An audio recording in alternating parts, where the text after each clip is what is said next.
For as long as the internet has existed, it has always been the ultimate way to convey every medium that's ever existed. Books can be mass downloaded as PDFs, movies can be streamed anywhere at any time on demand, and thoughts can be conjured up and typed out to the masses within seconds of thinking them. Perhaps the oldest human medium is that of oral storytelling, passing along a tale by word of mouth.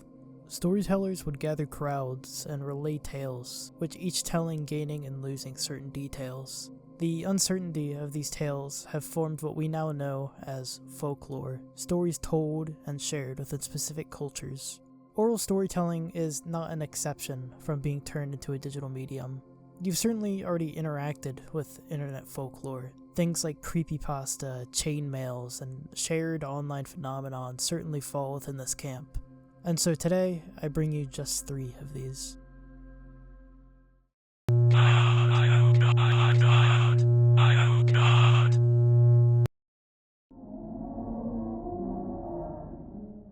In June of 2014, a user with the trip code PC created a thread on 4chan's paranormal board, which reads as follows. Hey X, I used to browse here a lot a few years back, but I haven't stopped in for some time. A friend of mine recently had to send his computer into the shop because he thought he had downloaded some kind of virus. At the same time, he kept telling me about weird shit that keeps happening to him in his house. The main one is he's been having issues with both lights and his television either turning on or off when he knows that he left them the other way before leaving the room and returning. He hasn't actually witnessed them going out, but they're always opposite of how he left them. From what I heard, the only real thing he noticed being up with his computer is that he kept finding image and text files in his download folder that he had never knowingly downloaded. Long story short, this got me thinking. Do you think it could ever be possible for some kind of paranormal entity to either fuck with your computer, or maybe even could the computer be the original source of whatever's fucking up his house? Pics, mostly unrelated, just the only thing I still had saved from when I used to be on here a lot. Immediately, the thread filled with replies from posters asking what the files consisted of, to which PC replied with, like I said, images and text files. But from the ones I saw, it just looked like a bunch of corrupted shit. Like if you've ever seen glitch art, they sort of look like that. He then proceeded to post the following 2 images. Unassuming to the casual eye, the wandering minds that dwell on X immediately got to theorizing. Some posters in the thread thought these were portions of a map, others just assumed the given corrupted data story. This was all until one poster suggested, it's not a map, it's a face. The first picture is the hairline with the top part of the left eye visible. The second picture is the jaw and chin with lips visible.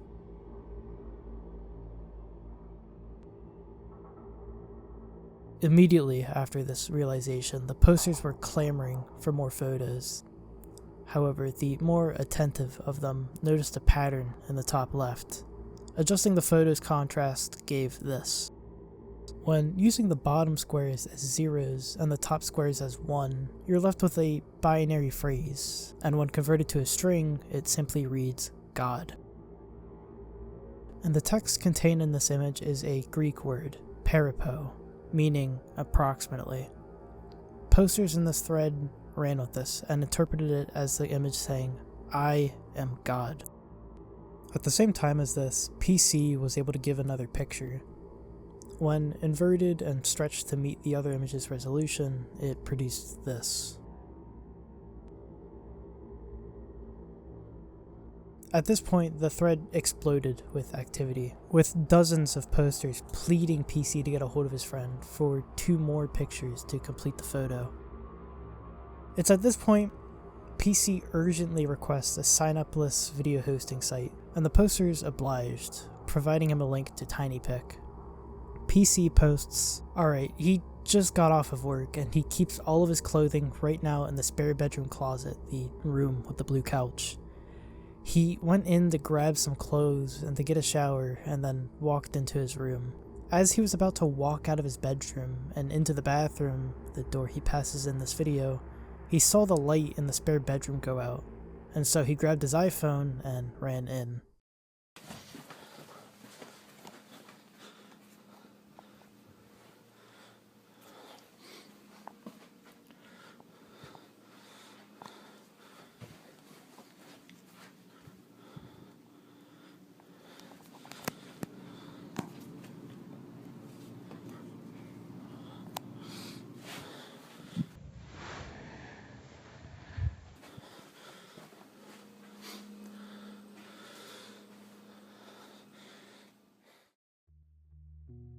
PC gets a hold of his friend again and is provided with this image, and it's slotted into the photo.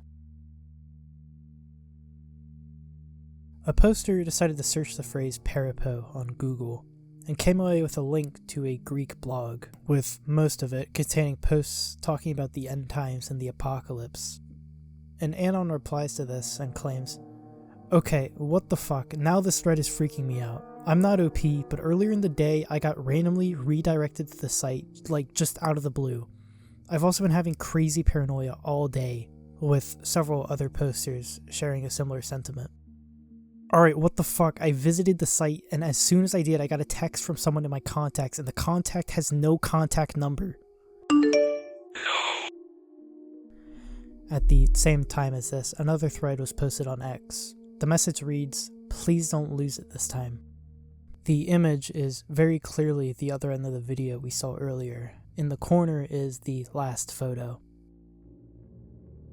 Well, X, here it is, the face of God. I would have posted it faster, but the first 3 times I tried to type this, the CAPTCHA never came up. At the same time as this, the anon who was receiving text messages continued posting his correspondence. Follow up, it just sent me a fucking picture. Posters in the thread immediately started honing in on this poster and his interactions with the texter. Update again, it just keeps texting me no and sending random pics. This time it's of a fucking peacock. It just sent me a picture of a fucking knife. All eyes were on this anon, and he decided to send a text. "Hey, fuckboy Lamau." After this, another poster replied with a suggestion. Reply with an image of the face we put together. Do it.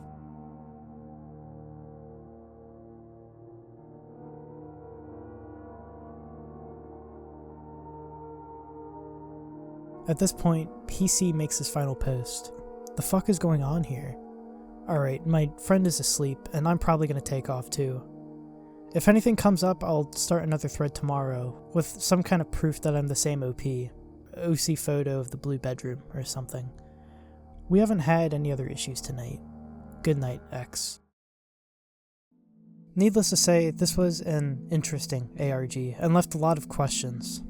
In particular, the image itself was an enigma. For a very long time, nobody had any idea where this image came from, most just assuming it was a highly edited photo of Doug Walker from the Nostalgia Critic. This was until a Spanish-speaking YouTuber got in touch with the original poster, GiFTPiA. I've linked his video in the description, as it's a very in-depth interview with Panam, but the main takeaway is that the image was Jess's own face, and was edited into being the iconic "I am God." The original image itself seems to be lost to time, however. This thread has had a massive impact on online horror. When a lot of people hear X, this is the thread that pops up in their head, with it being among the site's most iconic. The thread itself was covered by several large YouTubers, and was also adapted into a 4chan thread simulator, a medium where text-to-speech reads out the posts, with music playing in the background. This one in particular is one of my favorite videos of all time. Oh boy, decoded. Oh no, now you're fucked. Is it happening? Maybe he just wants to play video games. Someone translate this shit. Regardless, I think it's safe to say that this thread can be classified as a piece of internet folklore.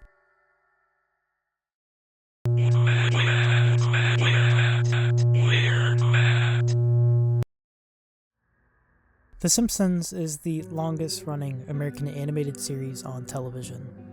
The show follows the eponymous Simpson family and their misadventures.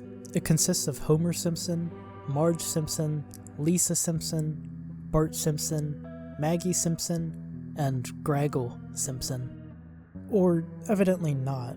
You see, Graggle, also known as Weird Matt, was a supposed self-insert character made by the creator of The Simpsons, Matt Groening. What's known to the larger internet as Weird Matt was popularized by a post on X. It reads, "Matt Groening had this self-insert character. He kept trying to shoehorn it into the show. Believe it or not, this is how Matt Groening sees himself. He wanted him to be good friends with Bart and replace Milhouse. The writers and the studio were concerned about how this would alter the show, and the design was too creepy because he looks naked. Matt Groening would always say that he just has long yellow hair and he isn't actually naked. He wanted him to live in Bart's treehouse and work at the nuclear power plant. Or maybe just hang out at Moe's. He wanted this character to be versatile and he could help any other characters with their problems. He pitched this one idea where he would help Lisa win a jazz contest. Apparently Matt Groening really regrets not playing the drums in high school and wanted his self-insert to be really good at the drums. And so his character would play the drums in Lisa's jazz band and they would win. The writers would call this character Weird Matt. When Groening learned about this, he made them change its name to Yellow Matt. The thing is, I don't think he ever gave it a name, so they only ever had a placeholder. The thing is, if Matt really wanted to, he could have pushed this idea through. But after nobody wanted it or liked it, he gave up and scrapped the whole idea. There is still some art and notes referring to the character floating around. Matt Groening is very embarrassed about this character. If you ever see him, do not bring up Weird Matt or Yellow Matt. Immediately, the thread exploded with activity, with many posters calling out OP for making Weird Matt up. However, a substantial amount of users helped propagate Weird Matt, claiming they remembered episodes that he was in. Eventually, this spilled out of its original thread and into new ones. After this, the phenomenon spread, being posted on Twitter and further propagated from there. The character Graggle himself was a derivative of an existing character, Yakiyu no Oni-chan, a sort of board mascot created for 2chan's live Jupiter board. The first use of him being used in the context of The Simpsons was this post in 2015, simply containing Graggle edited into the Simpsons family. After Graggle shot out of X, he instantly became a meme, with many making their own shops of Graggle in Simpsons episodes. This further extended to entire fan-made videos. Hey, it was all a coincidence. Yep, there's your answer, Fishbulb. Well, it was a good ride while it lasted. Come on, kids. Let's go home. We are home. That was fast. Yeah, that was pretty fast, Homer. Ooh, boy. The propagation and staying power of Weird Matt has made it safe to say that he does in fact count as internet folklore.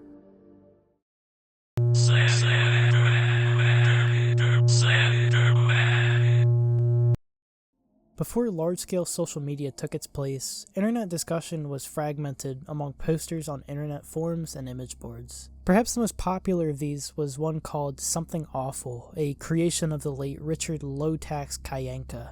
A semi-common genre of thread that would pop up there were Photoshop contests, where the thread creator would pick a theme and the posters would create photoshopped images fitting it, with the best one winning the thread. The one we'll be looking at today was created June 8th, 2009. Creating paranormal images has been a hobby of mine for quite some time. Occasionally, I stumble upon odd websites showcasing strange photos, and I always wondered if it were possible to get one of my own shops in a book, documentary, or website by just casually leaking it out onto the web, whether they be supplements to bogus stories or not. Several days would pass, with many throwing their hat into the ring. However, one submission stood out from the rest. On June 10th, user Victor Surge would post the following two submissions. We didn't want to go. We didn't want to kill them. But its persistent silence and outstretched arms horrified and comforted us at the same time. 1983. Photographer unknown. Presumed dead. One of two recovered photographs from the Sterling City Library blaze, notable for being taken the day which 14 children vanished, and for what is referred to as the Slender Man. Deformities are cited as film defects by officials. Fire at the library occurred 1 week later. Actual photograph confiscated as evidence. 1986. Photographer Mary Thomas, missing since June 13th, 1986. Victor would continue to post several Slender images in the following days, until just 10 days later a video was posted to YouTube titled Introduction by a channel called Marble Hornets.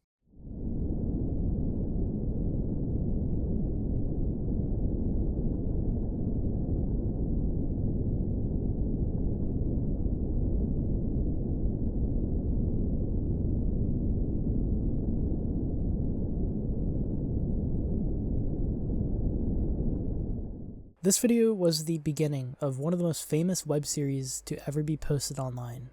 It follows a man named Jay looking to uncover the mystery of what happened to his friend Alex through the use of videotapes left to him.